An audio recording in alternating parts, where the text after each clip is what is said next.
So after a long while of waiting, the Bob's Burgers movie finally hit theaters this past Friday. I believe this movie got announced all the way back in 2018 or so, with a slated release of 2020, which got pushed back to 2021, can't possibly imagine why, and then there'd be long stretches of no news, and then another delay to 2022, and then it all just happened at once. Feels like I blinked and it came out, so let's talk about it.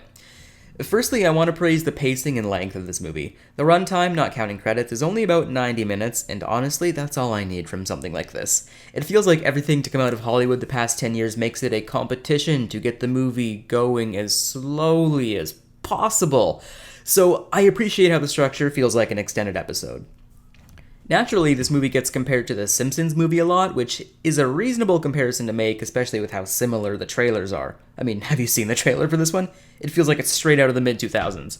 Although I think this is a much better film, and does a better job of capturing what the sitcom it's based on does really well.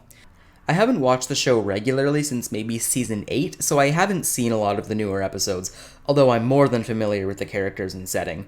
I was a fan of how the two-part season 4 finale was sort of used as a basis for the plot, or at least took some elements from it, because to me, that's pretty much peak Bob's Burgers right there.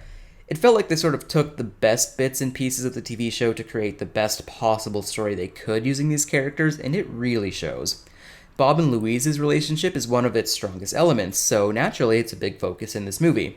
With that being said, there were some minor elements and characters that I imagine could be alienating to some general audiences, or at the very least a bit confusing. I don't think it's a requirement to have seen the show beforehand, but it absolutely enhances the experience.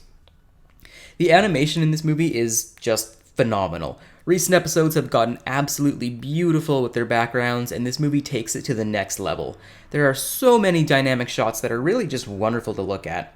While the characters are traditionally animated in a smooth and distinct 2D style, the backgrounds are often animated in 3D, although they mesh together so naturally you often don't notice. It really is pushing some boundaries for what we consider to be 3D animation and how it can be utilized, which gets a big thumbs up from me. Massive kudos to those who worked on the animation. It's just incredible. Last major thing I want to talk about here is the humor. I'm happy to report, as you'd expect, this movie's funny as hell.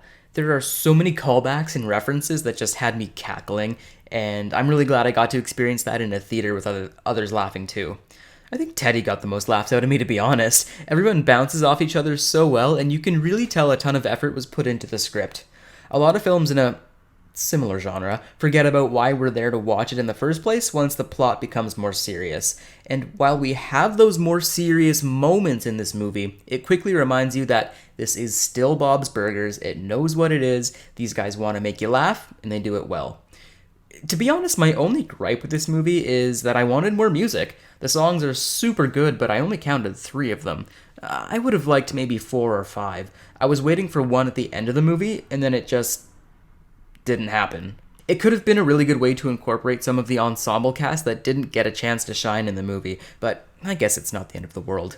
Tammy only had one line in the entire movie, and come on, that's just criminal. Maybe there were plans for more songs, but it just wasn't feasible for whatever reason. So, with all of that being said, yes, I highly recommend you see this movie, even if you only have a passing interest. It's a good use of your time and money, I promise.